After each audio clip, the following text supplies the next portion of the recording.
Kelee Ringo. That's my player spotlight today. Look, these player spotlights are not meant for me to convince you why the Lions should or shouldn't draft them. They're here for us to have a conversation about players that have been either A, linked, or B, players that we think could be an option for the Detroit Lions or could be available on the board. So, Alex, if you don't mind, throw up Kelee Ringo. Let's start with his year at Georgia. He played all the games, 823 defensive snaps, a solid season, but he did regress as a cover corner from last year. He actually had a better season last year, but here's what he's got. And I want you to pay very close attention to the 3 traits that I put up there. He's got top-tier speed, raw talent, and he's optimal size for a shutdown corner. Yeah. But that's it. That's all he's got. His hips, disaster. It ain't it. Yeah. His ability to get blown out on certain routes is beyond me given the defensive line he's played behind. Kelee Ringo, to me, is off limits for the Detroit Lions in the first round. I don't like him as a prospect. I like Joey Porter more. I can't believe I'm saying this, but I even like Christian Gonzalez more. And when we're going to talk about pick 18, if that's going to be where the Lions take a corner, I would much rather it be Joey Porter Jr., Christian Gonzalez, because I know for sure Devon Witherspoon won't be available at 18. You can convince me, but on Kelee Ringo, I can't. This is a guy that, again, played on a very good defense. I think can be a good NFL corner, but he needs a lot of coaching. And he's easily, how do I say this? He's easily manipulated at the line of scrimmage. You guys go pull up 50 plays randomly from Kelee Ringo. 50. I don't care what they are. Pull them up. Gets beat at press coverage all the time. Yeah. Falls for everything. Isn't really instinctual. He jumps a lot, but he only got a piece of 10% of the balls that were thrown his way. This is not a corner that is hyper successful in college. Now, can he be successful in the NFL? Maybe, yeah. I think so. I think he's a good enough athlete.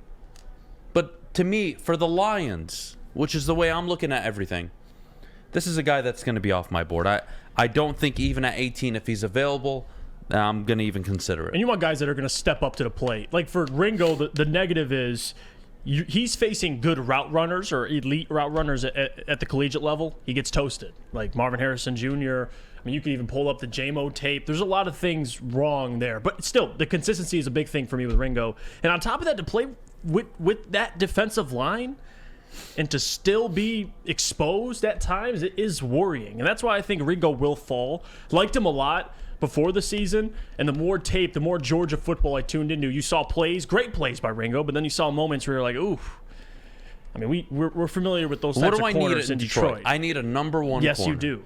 Whether it's free agency or the draft. I need a guy that walks in day one, and I'm not committing safety help for more than 15, 20% of his snaps. Yeah. I need a guy that's going to be able to go out there, give up a few plays, fine. It's the NFL. It's an offensive league. Absolutely. Would I like Sauce Gardner? Yes, I would. Do I think any of these guys in the draft are Sauce Gardner? I do not. At least not day one. Do I think Devon Witherspoon and Joey Porter Jr. have a chance of being the Patrick Surtain and J.C. Horn of this draft? I do. You got to take a chance, whether it's at 6 or 18. And at 18, boy, you're cutting it close. Because at pick 18, I could make the argument. Witherspoon for sure. Right. Christian Gonzalez probably goes. And you know what? The team picking at 17 probably takes Joey Porter Jr. if he's available. Because they need corner help too. So the Lions are in this conundrum of my best case scenario, they trade back. They trade back to 8 to 9. They get a few picks later on. And then you take a corner. Or you commit at 6 to a quarterback, a corner, whatever you want. It is going to be an interesting draft, man. I think Witherspoon goes top 10, by the way.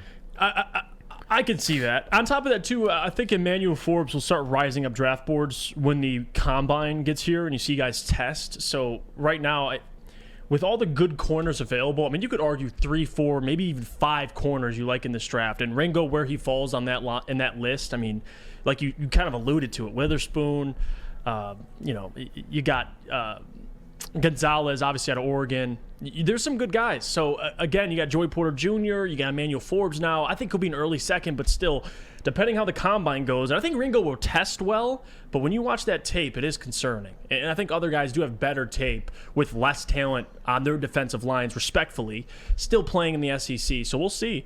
I think Ringo, obviously, he's going to go. That's the biggest thing, right? He's battle-tested. He is. Right. But he's not battle-tested where, he's as good as Patrick Surtain coming out of college. Surtain battle-tested at Bama, but he was the consensus one. Yeah, and he held his own. And J.C. Horn went before him, shockingly. And J.C. Horn has been phenomenal in the NFL. He played at SC State, didn't he, J.C. Horn? J.C. Horn went to South Carolina? Yeah. Did he? Was it South Carolina or... Can you double-check? Yep. South Carolina? Yep. Oh. So a lot of it's going to be competitive with Kelee the corners. Ringo, top-tier speed. His ability to open up his hips and stick with receivers, not the best. Yeah. His ability to play press at the line of scrimmage, not the best. And that's what I need ones to do.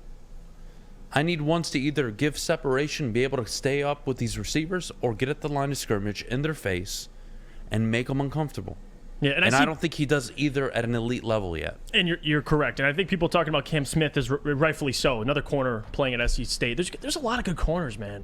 Like I don't think there's a superb top corner in this draft. Like last year was, you had Stingley, you had Sauce. This year it's like 5 guys that are around the same. You could argue. Like people like Cam Smith. Some people might like I'm big on Emmanuel Forbes, but still. People make the argument for Witherspoon. I hear people, especially at this network, and I see in the chat too, Christian Gonzalez is your guy. Like this cornerback class coming out, super competitive. And at first you figured Ringo was by far the best corner, but as the season progressed, you're like, I don't know about that. Even playing in the SEC, so we'll see. The combine is going to clear a lot of these things up when you see the physical abilities of a lot of these guys, but I don't think Ringo, he's not going to go past the first round. You know what I would love? But he might be like the 3rd corner taken. You know what I would love? If Brad Holmes put out the ultimate pump fake, traded up to pick number 3. And took Jake Moody? That'd be phenomenal. Imagine all the hope, all the excitement, and then Brad Holmes just drunk off his ass on draft day, shows up. Hey, Arizona. 2, 6 and 18, and for 3. All right, deal, Brad. Okay. Him and Dan Campbell. Jake, you want to be a Detroit Lion? Oh yeah, Mr. Holmes. I would love to be. When you guys take me 3rd, 4th round? Fuck it, we're taking you 3. Him and Dan sharing beers. Oh my sharing god. Sharing beers, hanging out with the boys. Oh my god. Yeah, no, that would be. And honestly, at this point, how much we trust Brad Holmes. Take Jake Moody. Shut up. Don't even justify the joke. Don't even justify. What if he took Anthony Richardson at 3? I would love to see you Monday. Yeah, I'd be pretty mad. Or it'd be Friday. So, again, you guys can agree with me, disagree with me. I don't care. That's fine. That's why we do a show. That's why we talk to all of you every day. If Brad Holmes takes Anthony Richardson at 3, I think it would be an utter failure on his end. If you took Anthony Richardson at 3? Yeah, that's a tough one. Yeah, I would say that is that would arguably be with Jeff Okudah as one of the worst decisions in Detroit Lions history. If I'm trading up to 3, I better walk away with Bryce Young, C.J. Stroud, Will Anderson, or Jalen Carter. And if it's none of the 4, I might have to take myself to the woodshed. Uh-oh. Because I can't stay alive for this shit. What if you took him at 6? You're still just as pissed. Yeah, I know. It's only even at 18. Even at 18. Yeah, no, I get it. Even at 18? Even at 18. I don't like the quarterback. I get that. Now, if Brad Holmes does it and that's his guy, that's fine. I'm going to try to wrap my arm around him, but I'm not going to buy in. I'm not. Yeah, it's not your guy. It's not my guy coming out. Understand. That is not... Again, I want a quarterback who is athletic. I don't want an athlete who plays quarterback. There's a big difference. Yeah. And if none of you understand that, go home and fucking do some research. Yeah, he's got a lot of improvement he's got to do. Wouldn't be as mad as 18, but if you don't like him, how about Jeff Okudah ready to have an All-Pro season? It's not the 4th year I've heard that in a row. Moving on. That is the Kelee Ringo segment, by the way. Breaking it down. I think he has a lot of qualities. I just don't think he's the right fit for the Detroit Lions.